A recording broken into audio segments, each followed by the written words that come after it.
quick message before we start. We hope our conversations open up new perspectives and new ideas for our listeners, and our goal is to be informative. But we want to emphasize that this isn't a substitute for individual therapy, and we're not providing medical or psychological advice here. If you feel moved by what you hear, and if you want to explore it more deeply, or if there's something in your life you'd like to work on, please reach out to an LGBTQ affirming therapist online or in your area. You'll be glad you did.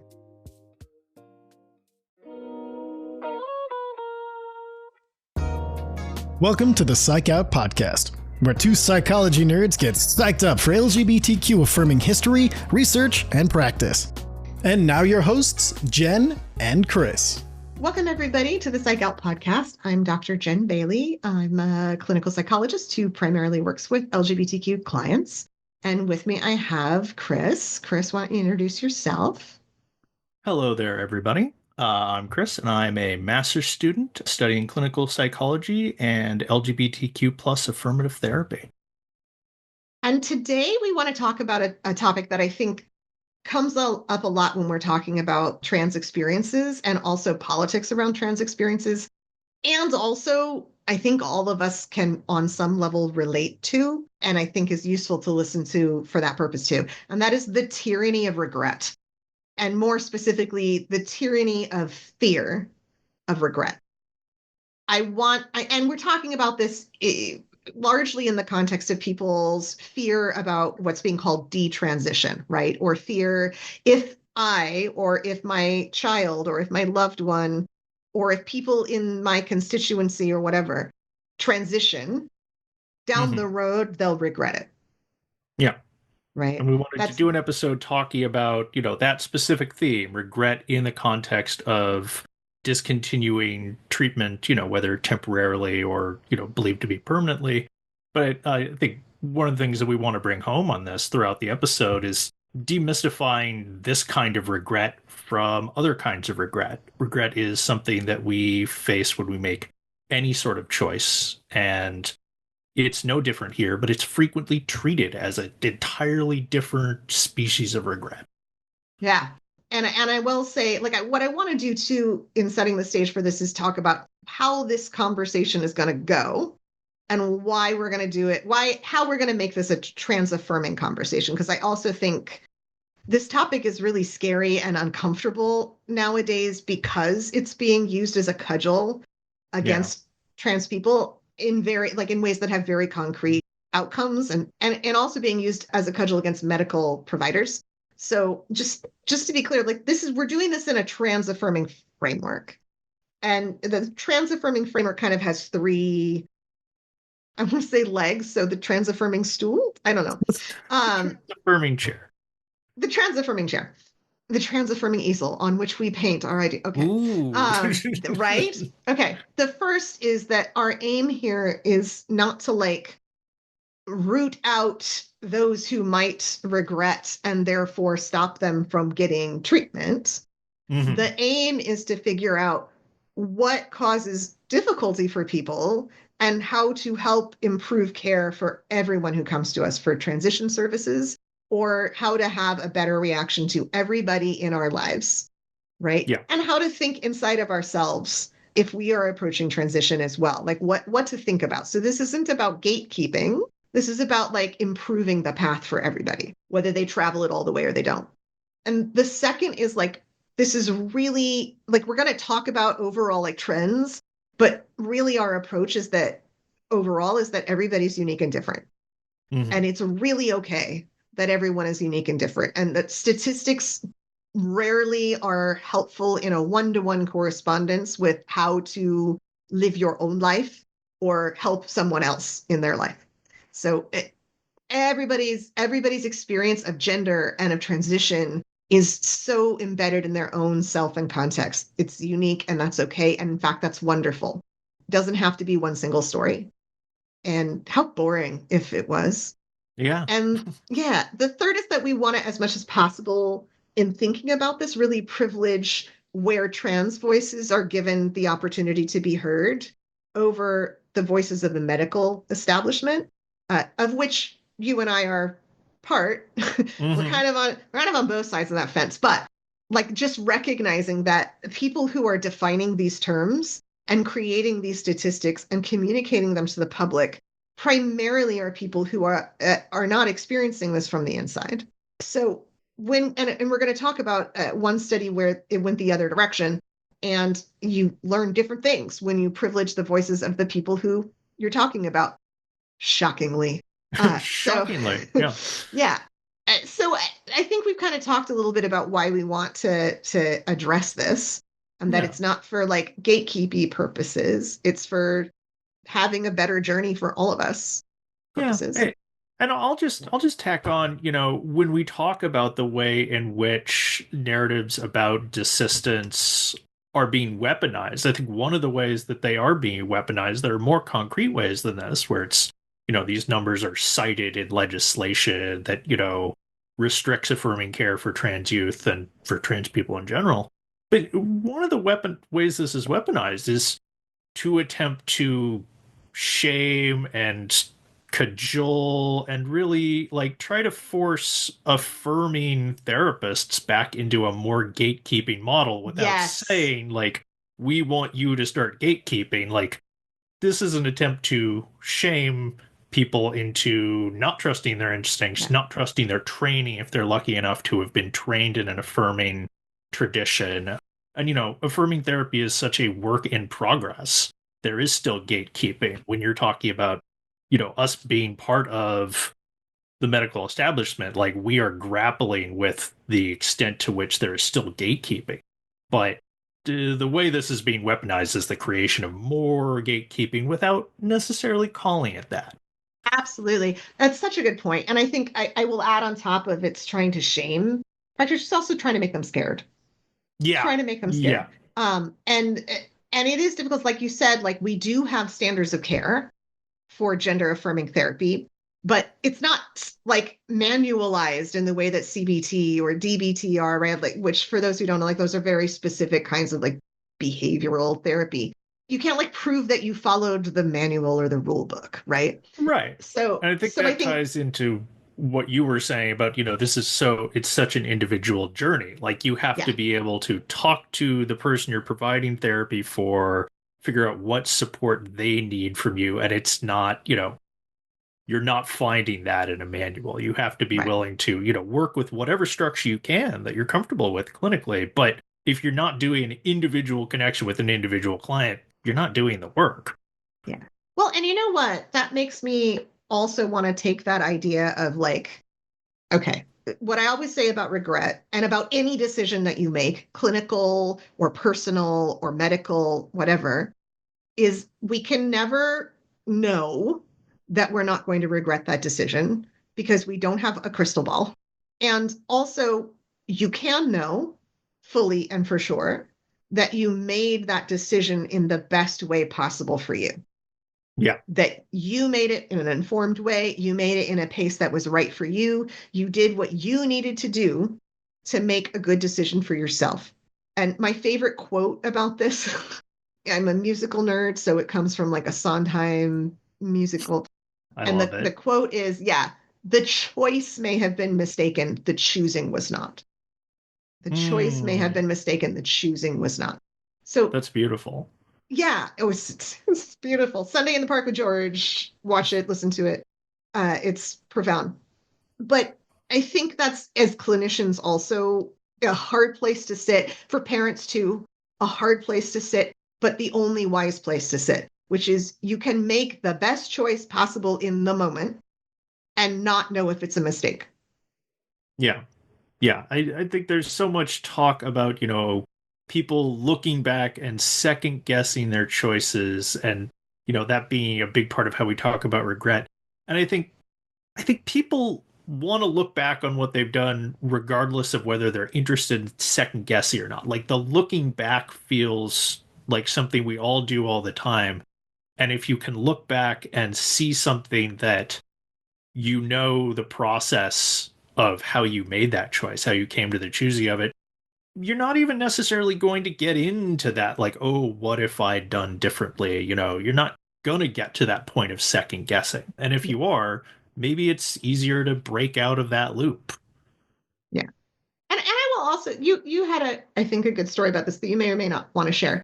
But for clinicians, I think like if this scares you so much, maybe you're not the right person to be doing this work, Mm-hmm. right? Other work in the field, sure, but like this is a field in which we're developing our approach, even though we have been treating trans folks for a long time. We're developing our approach, and it's politicized, and we walk into it knowing that. But yeah, let's get back to kind of how we define detransition or treatment desistance, right? Because it's also like it's shocking in the quote discourse how vague that is. Mm-hmm. It's a term that essentially doesn't have a meaning because it doesn't have a. So if we were going to like list all of the things that could mean, it could mean like you stop or you reverse social transition, right? Just like I asked people to use these pronouns and changed my mind, right? Mm-hmm. It could mean, or I was wearing these kinds of clothes to school and now I don't want to, right? It could mean going on to puberty blockers and then deciding that the puberty that you want is something endogenous to your body. And so going off of the puberty blockers, right? It could mean starting and stopping hormone treatment, right? Which, by the Mm-hmm. way, the primary reason that I see people stop hormone treatment, especially if they're on T, is because they hate shots. Mm-hmm. That's what I see the Mm-hmm. most, which I feel yeah strongly. Then you could get to the like kind of idea of detransition that is what we see more in the media, which is people who actually want to undo the results of hormone treatment or surgery. Interestingly enough, in the few cases I've seen of like persistent, like regrettive physical interventions around transition, I've not heard desires to undo those things. Hmm. So That's it's really interesting. interesting. Yeah, yeah, yeah. And then we don't know the severity that people are talking about when they're talking about these like discontinuations and why, right? So if we're talking about regret, are we talking about minor regret? Are we talking about regret that plagues you every moment of your life? Are we talking about Yeah. regret? Yeah. Are we talking about regret that you have for a week or so after surgery or a year until things fully heal? Or are we talking about regret that never leaves you? Right. These are Yeah, all that different phenomena. really, yeah, they're all different phenomena. They're all being lumped into this, measurement of like, did you regret this or did you not? And there's different ways to study that and try to measure like severe versus mild. And what I'm hearing you say from the reviews of literature you're looking at is like, you're not seeing that consistently being applied. Like, some of these papers are just ticking a box of saying, does the person regret it or do they not? And that can mean any number of things and Yeah. any number of severity and duration. Well, I will. Yes, there are studies like that are being vague Yeah. about it. But I think the vagueness more comes from the fact that the studies may be specific about what they're doing, but Hmm. not all the studies are doing the same thing. They're just all Yeah. using the same word for a thing. And that is super confusing to everybody. And even though I think there are people who like utilize the science in bad faith, more on that in another episode, I think a lot of the times the problems come from the fact that we have not like come up with a normative definition of these things. And so like of course you can be like, well, this article and this article and this article say that regret means this and this, like you can easily war back and forth around articles if the articles are actually all talking past each other. Yeah, that's one of the biggest impressions that I've formed reading more academic papers in my program is so much so many words and so much ink is spilled like talking past each other because the Yes. definitions aren't exactly aligned, and then you get very wonky efforts to like align and narrowly define these words, and you're reading this as like, why are we spending so much time on it? And it really is because it's important. I mean, Yeah. there's the way in which words can be used in the service of gatekeeping, and then there's the ways in which they can be used to understand Yes. disparate experiences, which Yes. is the heart of what Absolutely. we're doing. So, like, I am going to recommend for everybody out there to do a thing that, if you're not careful, you'll sound a little too therapisty when you do it, because it's sometimes a little stereotypical, but there's a way to do it skillfully. When somebody, say, is talking about well, people will regret blah, blah, blah, blah. You can ask, well, when you say regret, what do you mean? Mm-hmm. Or, well, what about detransitioners? Well, when you say detransition, what do you mean?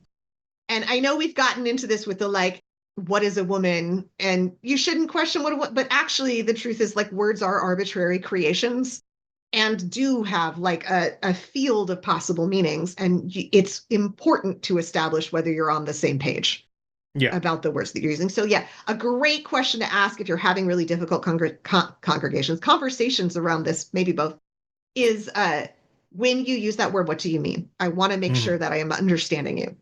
And that's the way of doing it, by the way, that's not aggressive. Like you can say, like, it really matters to me to understand you. So I want to ask, even if it sounds dumb, when you say this, what do you mean? Yeah. Yeah. I do nothing to add to that. It just, that seems so fundamental It to what we do. does, but then I mean, it's just not something, and I would say this in my own life too. It's just not something it might be common sense, but it's not common practice. It really isn't, and it takes practice to do it skillfully. Yeah. You know, Yeah. it really I does. mean, yeah. And when you say, this might seem a little overly therapeutic or, it might seem unusual to use in a common conversation like that, that's what you're addressing is we don't Yeah. do this often enough, even though I think we've all been in arguments on any number of topics where we realize after the fact, like, oh, I'm not 100 miles away from this person in terms of what I was saying or what I was hearing from them. We're just using those words in sometimes Yeah. slightly different ways. Yeah, that is a huge portion of what I do when I'm doing couples therapy is just clarify terms. Okay. The inevitable conversation that comes up and that I want us to address because it's just not only there in the discourse, but like something people are concerned about personally is like how frequent these issues are. But in saying that, I want to give a caveat that, like, if I was a parent of a child who was considering some form of gender affirming physiological intervention, I would not care what the percentage was. Like saying 1% of people regret this does not, like, because statistics aren't people, make most people feel better for a number of reasons. And I know, Chris, you're going to speak to this a little bit later too. There is Yeah. a wonderful place that I want people, and we're going to link some of these resources in the description that I want people to have like ready to look at. And that is called the What We Know Project from Cornell University. They have gathered together like dozens and dozens of scientific studies about these things, about like regret rates and treatment outcomes. And also ones like the vast majority are positive that they've been able to find, but there are others that are like neutral. And what I like is they tell you what their method is for finding articles. So you know that they didn't just go out there fishing for what they want. And then they're reporting information not based on like one study, but based on the persistence of results out there in the field, which is actually how science is supposed to work. So, What We Know project, I'm going to highly recommend. Then I'm going to, for a minute, and by the way, what they found in the What We Know project is that regret over physiological intervention, although remember, we don't have a good persistent definition of that. So, keep this in mind. It's between 0.3% and 3.8%, depending on how you're defining regret when you ask that question. Mm-hmm. Right. So in even the most like broad definitions of regret, you're getting about 3.8%. And in the like kind of more specific to what might be an ongoing life concern, it's about 0.3%. And the importance of saying that is that we talk about this far disproportionately to how much it actually happens. Yeah. Which you and I are doing right now. This is what, like our fifth, sixth episode. It's But we're true. kind of It's true. But we're forced into a spiral of doing that by the fact that it keeps showing up in the discourse, right? But like, let's acknowledge, like, we need to spend the bulk of our time on the not 0.3% of people, while also caring about the 0.3% of people. yeah, And we do. that's why we approach this in a way that informs our interaction with both. So I am though gonna zero in on one specific article that we'll also link.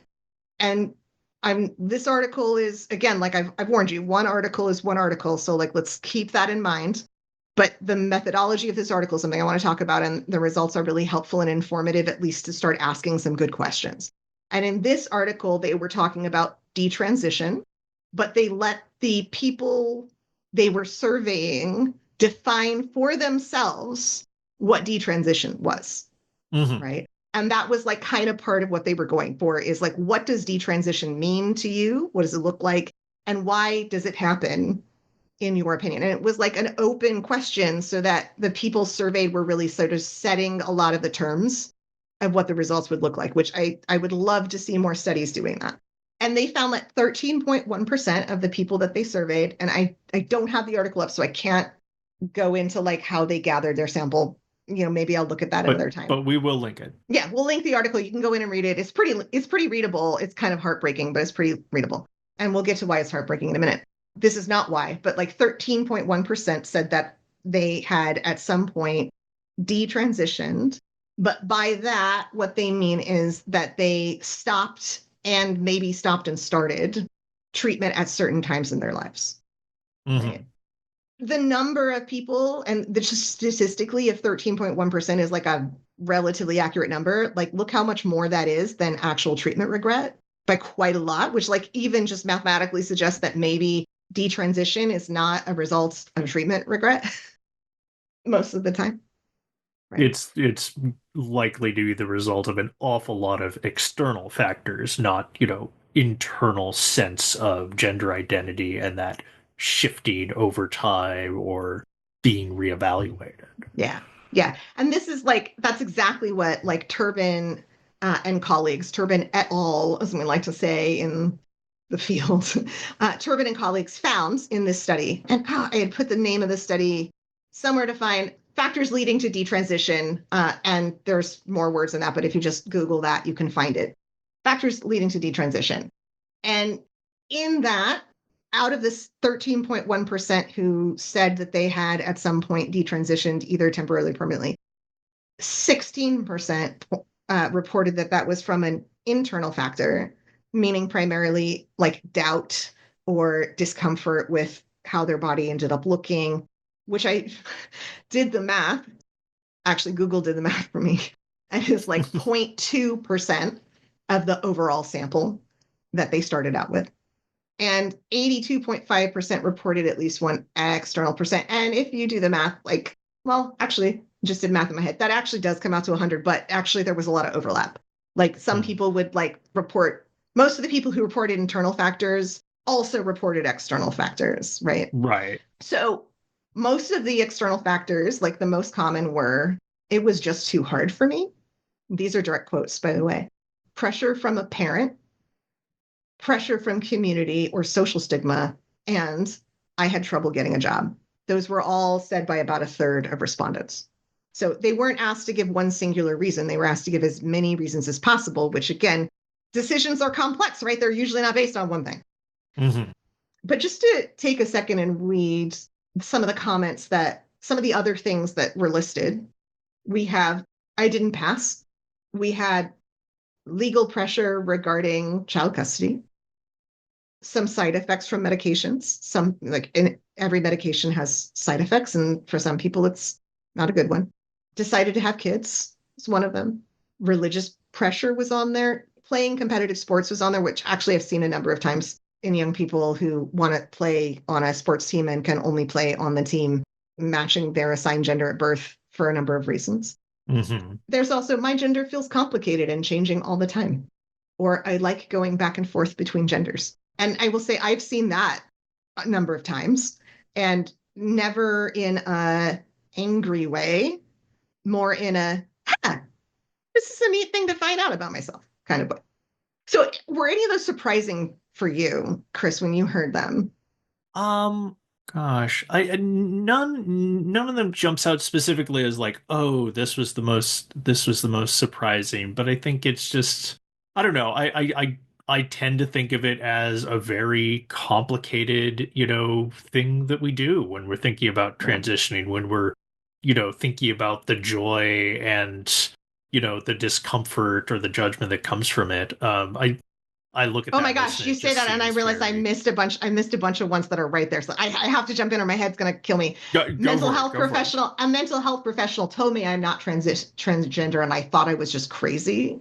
That was on the list. Moved home after college and had to conform for parents. I live in a very conservative place and I was afraid for my safety. And my partner and I split up and I decided I would always be alone as a trans person. Mm. Yeah. At LGBTQ Evolutions, we know that change starts with people like you. Every act of kindness, every dollar, and every moment of your time brings us closer to removing the barriers that prevent our friends and family from being themselves. Together, we can create a brighter, more compassionate future for our community. Donate today with the link below. I mean, that's just hard. That's the one that sticks with me the most. Right. That's like a stab to the heart. And that goes back to the first episode that we recorded too, that we talk so much about pain for trans people that trans folk internalize that our lives are going to be painful. And it affects how we access transition care. Yeah. Yeah. It's a feedback loop. Believing you're going to be in pain can often make you be in more pain. Yeah. I think not only is that like such a moving and painful statement, but it also, to me, sort of like hints at like some stereotypes about how trans people think, from cisgender people who don't have to think about their gender. Like, there's this notion that it's like this very like selfish individual choice of like, well, I feel this way, so I'm gonna, do something that like might inconvenience other people. It's like that doesn't describe the people that I know. No, not at all. Not at all. And I will also say, like, we don't have good statistics as far as I can tell about the impact of transition on relationships. So I'm going to go on anecdote. But more often than not, either a relationship persists as a romantic relationship or becomes a very heartfelt friendship, and it becomes closer rather than more distanced as a person comes out and transitions, which is realistic, right? Because the more loved you feel for who you really are, the more love there is. Yeah, I think that's such a good point. To me, it sounds like you're getting it, the way that those two things are not mutually exclusive. Like you can become closer to someone while, maybe if it was an intimate relationship, it stops becoming physically intimate, but there's an increased amount of that all got very wonky, but No, that I like, completely made sense to me. yeah, Yeah.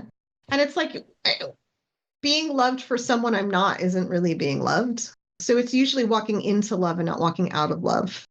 And all situations are different. And sometimes what you are getting from the people in your life is more important than yeah, what you want for your body. And that is also valid. Okay. So when I look at these things, and this is where I get to like this being important for everybody, right? For everybody in this field, for everybody under the trans umbrella. And that is, we can look at those results and see like, where are we falling short? What should we be thinking about along the path of transition to make that journey as fulfilling and smooth as possible, mhm, right? And the number one that stands out is like, who are your people? You got to have people. Who are your people? And if you are alone in the world, get help finding people. yeah, Find people. Go to a pride event. Go to an LGBTQ center. Go to a social event just with really groovy people who you like. Find a spiritual organization that is LGBTQ affirming, but like find people. And I think a lot of people will delay transition, will delay finding people until transition because they don't want to have to socially transition with people. And I totally get that. But it's based in the expectation that socially transitioning with people who care about you is a bad experience. thank you. Yeah, yeah, that's a beautiful point to underline because that's not, I mean, that shouldn't be the case. And, Yeah. sometimes it is, but it's not, it's often not the case. It's often the exact opposite. People who enjoy you and who you get on well with, and people enjoy getting to know the people in their lives deeper and Yeah. more authentically. That can be the process of social transitioning with people who you've connected with authentically. Yeah. It can really feel good, Yeah. right? All right. There's, taking seriously as clinicians, for instance, relationships with people in someone's life that might be hard because of transition, and not just saying like, well, screw your parents for not supporting you. Like really paying attention to what does this person need from their parents as they go along. And it's not doesn't have to be you must reconcile with your father before I'll sign off on your surgery. You should not be doing that. But it can be like, yeah, it can be like really asking your client, are there relationships that you want to protect, that you want to heal, that you want to be working on while you're going through this. Yeah. Right. And then, just asking somebody, what are your fears and concerns? Because I think going back to your point earlier, where like the discourse is kind of pushing clinicians to feel ashamed and scared. And so Yeah. we're walking into an appointment trying to do the things that it would scare us not to have done. Right. Rather than ask. So, and I'll give an example. And this is sad because I know that this clinician must have read the study that we just talked about, where they were like, okay, well, we need to work on your social supports before we talk about, you getting hormones. Uh-huh. Right. And then we got to work on your social anxiety. And then the client was like, but that's not what I'm here for. I don't want to talk about that. That's not my priority. It's more important to me to access transition care. So like you need to ask the person what they actually want to think about before they make a choice. Yeah. And this is how we can get more specific with clients. They come in and they have ideas that they're working on clarifying. Like these are the sorts of questions, what have you done? What does your support network look like now? Yeah. How might it look like to pursue a broader or stronger one? Are you worried about employment? And what is your employment situation right now? And are you going to find yourself like owing money for a surgery and then also being out of a job because of discrimination? Right. Like you don't have to go and go, are you going to get fired? But you can go like, what's your employment? How are you feeling about your employment situation? Yeah. Right. And that might be, let me connect you with some of the organizations out there that are either going to help you protect your job or are going to help you find a different job. That's where we improve our services for people, where we anticipate what someone's needs might be. We ask them if those are needs. And if they say, why, yes, indeed, that's a need, then we can help them with that. Yeah. And I do know like this gets brought up also as a cudgel. And so we have to be so careful in how we do this, but it is helpful to ask about reproductive goals and people's thoughts about having a biological child. And I think this is one of the scariest ones. This is one of the ones that I will get nervous about because like I'll have like an 18-year-old saying, well, I never want to have children. And like as like a much, much older person than that, I will look at how that feeling has changed over my lifetime and like try to then somehow justify taking away this person's bodily autonomy because I changed my mind at a certain point. But it is useful to like help make sure that person, not help make sure, but like really encourage that person to feel that they have at least thought it through so that if later they go, man, I wish I could, I wish I'd sperm banked, or I wish I'd, saved an egg. And to know that not every treatment is actually going to stop them from having biological children. I'm talking more like if you're doing like a hysterectomy or an oophorectomy or anyway, sorry. The concept that you were bringing up when we were talking before, I think is really apropos to this, really relevant. And that is like how we think about the risk of regretting something. Yeah. So why don't you explain that? There's a cognitive bias called loss aversion. Yeah, it's loss aversion. And I think not risk aversion, loss aversion. Right. And this is economics research and cognitive science research. And the basic idea is we as people see more value to holding on to something we have rather than giving it up to get something else. Yeah. And I think I think this applies really, really strongly in my mind to when we are talking to parents and family who are trying to make the best decisions in tandem with their kids, but feel like they have some responsibility. If parents are seeing social transition as like a loss, this cognitive bias tells us that if they come in and they think of a social transition as a loss, they're not really thinking about what could be gained. Yeah. You can lay it Yeah. out to them and say, okay, but in transitioning, like your child will be able to access more joy, will have stronger social connections with the We'll be people able they're to be on the swim interested. team. We'll Yeah, be, be able to be on like the really swim concrete team. stuff. Yeah. Yeah, people really struggle with conceptualizing that Yeah. as an equal win. The bias is hold on to what you've got. Well, and I think like to put that in sort of the terms that we'll often hear from people, you hear, and God, my heart goes out to parents when they say this, is like, what if I approve this and my child comes to me years later and says, why did you let me do that? Yeah. And I, oh my gosh, like feel that like deep in my chest when I hear it. But the question that doesn't get asked is, what if I say no and my child's voice drops and they have to get tracheal surgery and my child's face grows, the brow grows thicker and the face reshapes and they have to get facial feminization surgery and they come back to me and they go, why did you say no? Look at what you did to me. Yeah. Which is actually the much more likely thing to happen, right? Mm-hmm. Actually much more likely. And I think that cognitive bias like really speaks to why we often are asking one question and not the other when they're both important, right? It's such a helpful model. And I think one of the things we can do as friends, family, clinicians, and even for ourselves, right, is instead of saying just what are the pros and cons of doing this, what are the pros and cons of not doing this? Yeah. What are the cons of Yeah. living under the tyranny of regret? Beautiful. And I think we talked about like some of the things that I'm really glad that I've said to clients that really address a lot of the things that we've been talking about. And the first one that reminds me of is like when we're afraid of regret, then we're making decisions out of fear. Mm-hmm. And generally speaking, decisions that are based in fear are not decisions we're going to feel good about down the road or confident about down the road. They're usually not our best decisions. If we can make a decision without being afraid, even if later we think, gosh, I wish I had made a different decision, we are still much more likely to feel good about having made that decision and how we did it.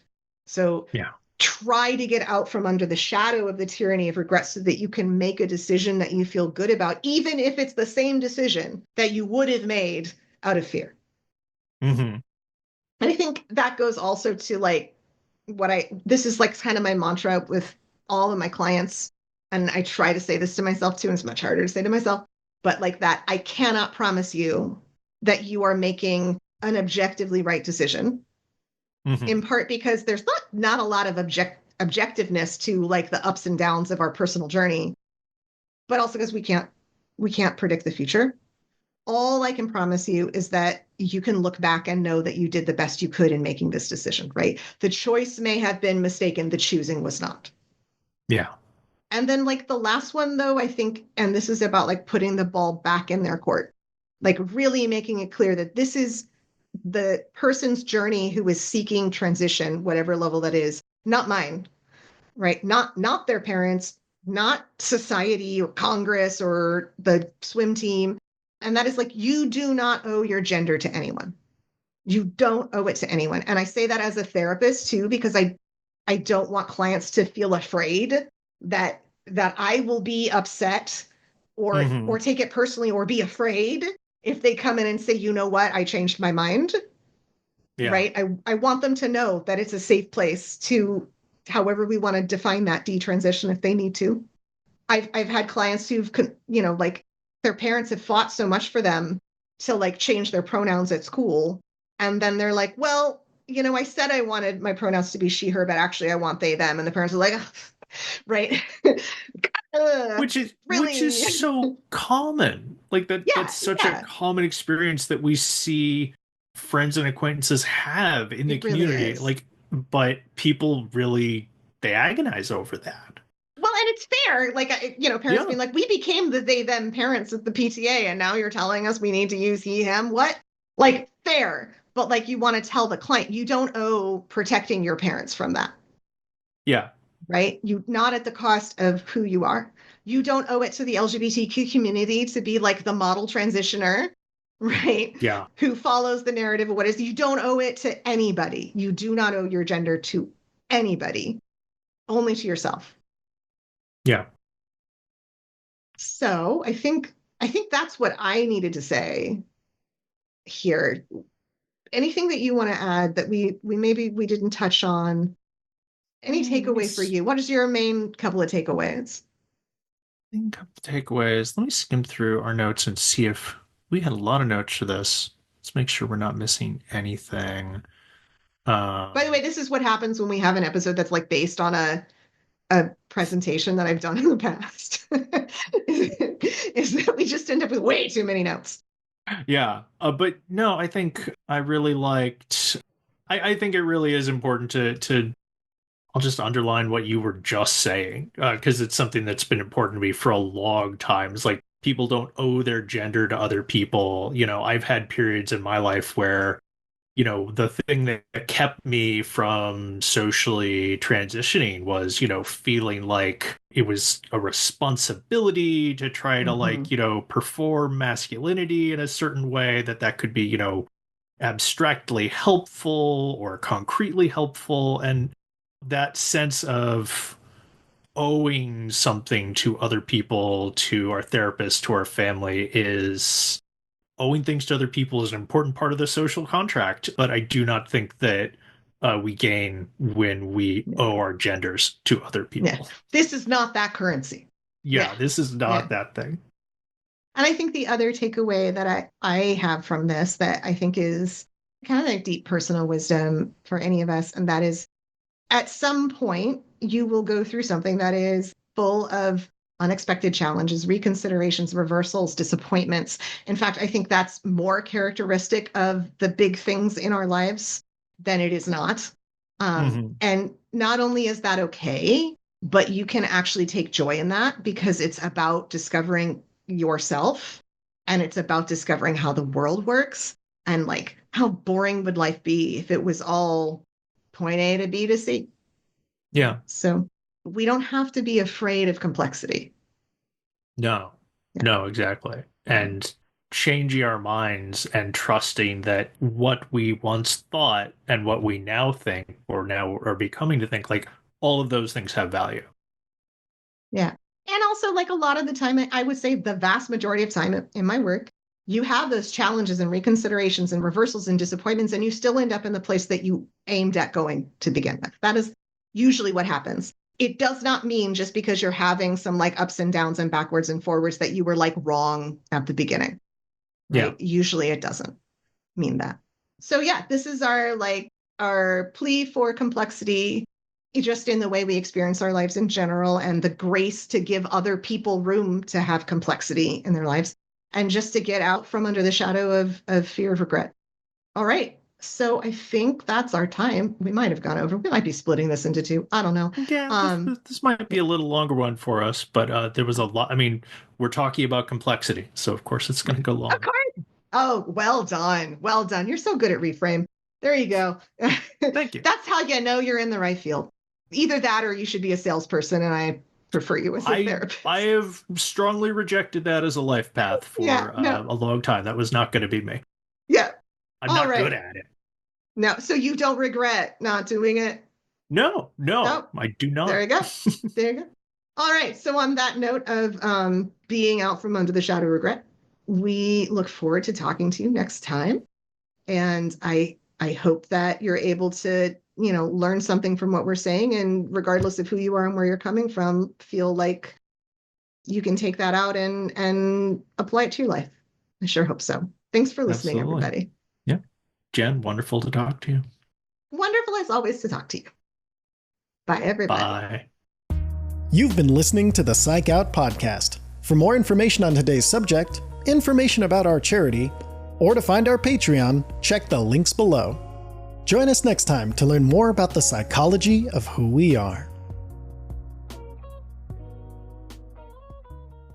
These are difficult times. We know that some of you out there are suffering so much that you might be thinking of ending your life. If you're having thoughts of suicide, please reach out to professionals for help. You can go to an emergency room, call 911, or reach out to the hotlines we have linked in this description below. I know that many of us have had bad experiences in medical settings, but there are people, many people in this field who want you to live.